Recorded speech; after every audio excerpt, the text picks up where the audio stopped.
Long ago, in a kingdom surrounded by deep forests and golden sunlight, there lived a powerful ruler named Tsar Berendei. His palace stood beside a magical orchard filled with shining apple trees. But among all the trees, one tree was unlike any other. It carried golden apples, not yellow, not bright like ordinary fruit. These apples glowed like pieces of the sun itself. Every morning, the Tsar would walk through the orchard proudly, admiring the magical tree that brought wonder to the entire kingdom. But one cold morning, everything changed. Several golden apples were missing. At first, the Tsar believed it was a mistake, but the next night, more apples disappeared, and the night after that, even more vanished.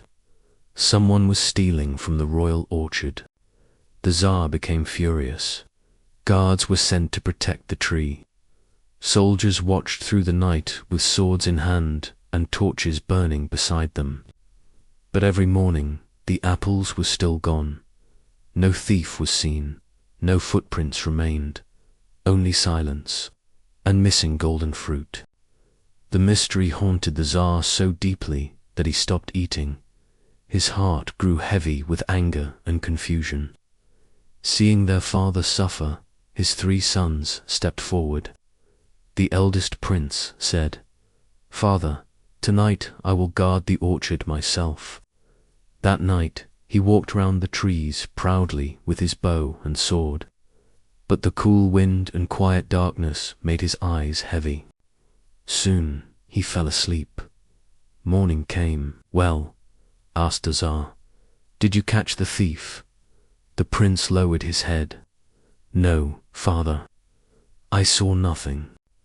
The next night, the second son tried, but just like his brother, he too fell asleep beneath the trees. Then came the youngest son, Prince Ivan. Unlike his brothers, Ivan was quiet, thoughtful, and determined. He feared sleep so much that he refused even to sit down. Whenever tiredness touched his eyes, he washed his face with cold morning dew to stay awake.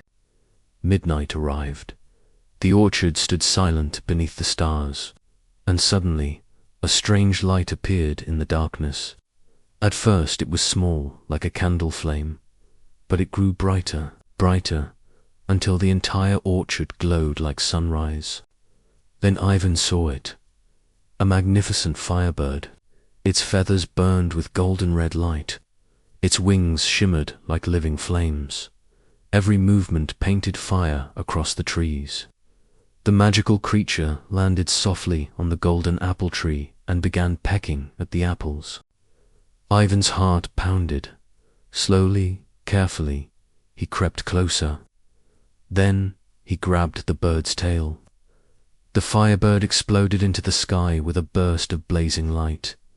Ivan could not hold it, but one glowing feather remained in his hand. The next morning he showed the feather to the Tsar. The entire palace fell silent. The feather shone brighter than gold itself.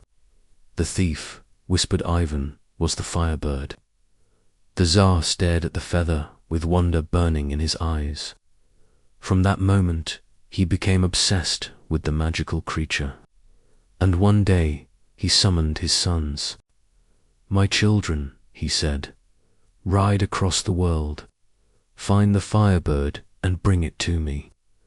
The 3 brothers bowed and set off in different directions. The eldest rode east, the second rode west, and Prince Ivan rode toward the unknown. For many days he traveled through forests, rivers, and endless open fields until he reached a lonely stone pillar standing in the middle of a green meadow. Written upon it were mysterious words. "Ride straight, and you shall know hunger and cold. Ride left, and you shall lose your life. Ride right, and your horse shall die, but you shall live." Ivan looked at his horse sadly. Then he whispered, "A horse can be replaced, life cannot," and he rode right. For 3 days he traveled beneath dark skies. Then suddenly, An enormous grey wolf appeared from the forest. Its eyes glowed silver. Its footsteps made no sound. Without warning, the wolf attacked and killed Ivan's horse. Prince Ivan fell to his knees in grief. But the wolf returned later and spoke with a human voice. "I know why you travel, Prince Ivan," it said. "You seek the Firebird." Ivan stared in shock. The wolf lowered its head. "I destroyed your horse. So now I will help you." And so began a magical journey unlike anything Prince Ivan could have imagined. The wolf carried him faster than the wind itself, through dark forests and shining lakes, until they reached a great fortress. Inside that fortress, the Firebird waited. But the grey wolf warned him carefully. "Take the Firebird, but do not touch the golden cage." Ivan climbed silently into the palace tower. There he saw the glowing bird resting inside a magnificent golden cage covered in jewels. He carefully removed the Firebird, but then his eyes drifted toward the cage. It was too beautiful to leave behind. The moment his fingers touched it, alarms exploded through the fortress. Drums thundered, trumpets roared, guards stormed the halls. Prince Ivan was captured, and that was only the beginning, because to earn the Firebird, he would now have to steal a magical horse, and to win the horse, he would have to steal a princess. But through every impossible trial, the mysterious grey wolf remained beside him, a guide, a protector, a force of destiny itself. And before the journey ended, Prince Ivan would face betrayal, death, sacrifice, and rebirth, because some adventures are not about finding magical treasures. They are about discovering who you truly are when everything is taken away. And sometimes, the greatest heroes are not the strongest warriors, but the ones who keep moving forward even after losing everything. The end.